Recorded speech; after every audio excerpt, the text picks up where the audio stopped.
Hi, my name is Linda Cirulli-Burton, and welcome to this channel named Above the Battleground, ACIM. In his 1988 book, Many Lives, Many Masters, Dr. Brian Weiss talked about the diamond and how a perfect diamond existed within each of us. The only difference between me and another person would be the number of facets of tar and dirt that I cleaned off of my facets. But the diamonds were absolutely the same. Now, when I was connecting the dots, I was looking at A Course in Miracles and the kind of language that it uses symbolically, but can serve such a great purpose while we believe we are in our bodies and separated from God. And it is that miracles can collapse thousands of years. Now, what does this mean? Well, I think I had a light bulb moment yesterday, and I think I've really got it now. What A Course in Miracles is sharing. Maybe it's metaphoric, but I get it. So Above the Battleground is based on the teachings of a spiritual self-study path known as A Course in Miracles. I've been a student of this particular spiritual path since 1992, but can honestly say I have not become truly committed and devoted to it until a few years ago. And I think what happened to me was that I was thrown for a loop over the craziness, the wildness that seemed to be occurring in this 3D world. And I decided to upload these videos sharing insights so that would go deeper in me and maybe even be of some assistance to you on your own spiritual path. According to the metaphysics of time in A Course in Miracles, time and space as we envision it does not exist.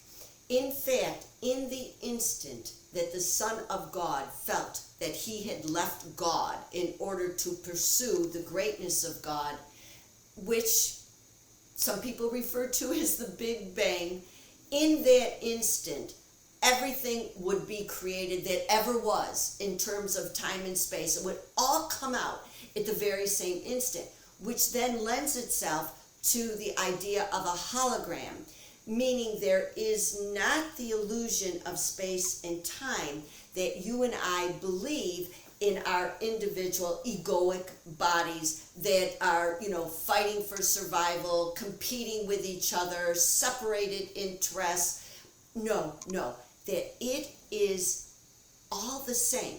So what happens when a miracle occurs? And a miracle being defined as a change of mind, a change of teacher.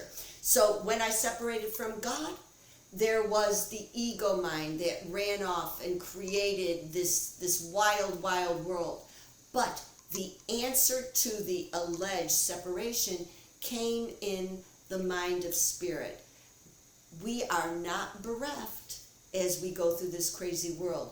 But when we choose the teacher of spirit, when we choose God, when we choose to follow instead Krishna, Jesus, Yahweh, Allah, the love, the absolute love that would emanate from that mind, when we choose that indeed is the miracle.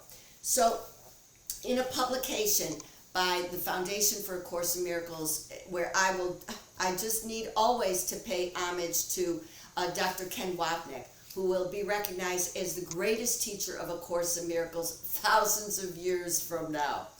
He writes, and this is from the textbook, he reminds us, the miracle minimizes the need for time.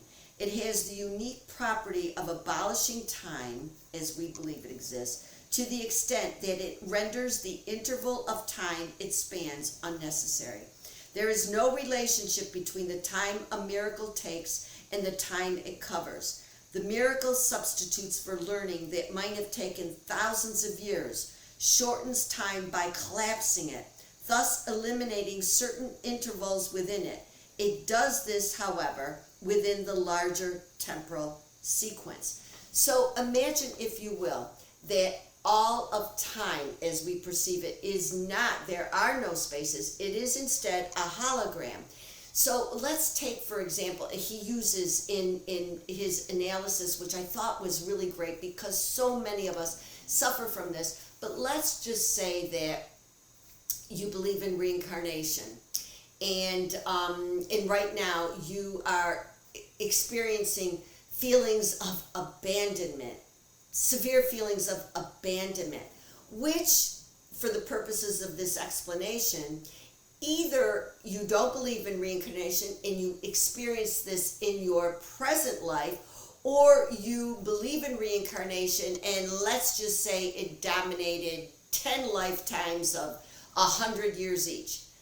Well, when in the present moment I can forgive you for what you haven't really done, because this is my dream. When I can forgive you for allegedly abandoning me, and I stop having a charge.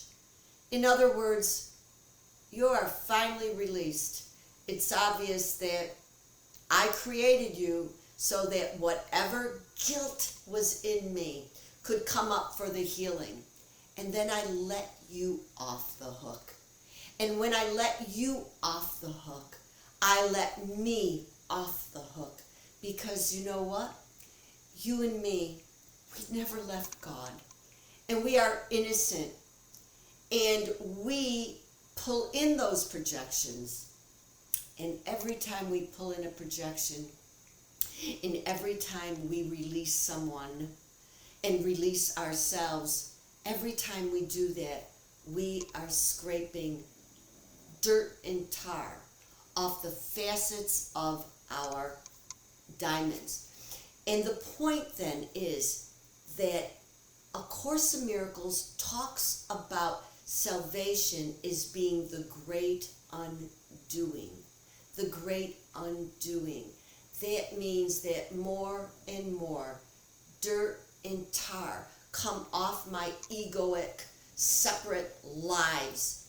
And then I come closer and closer to the oneness, to the perfect diamond.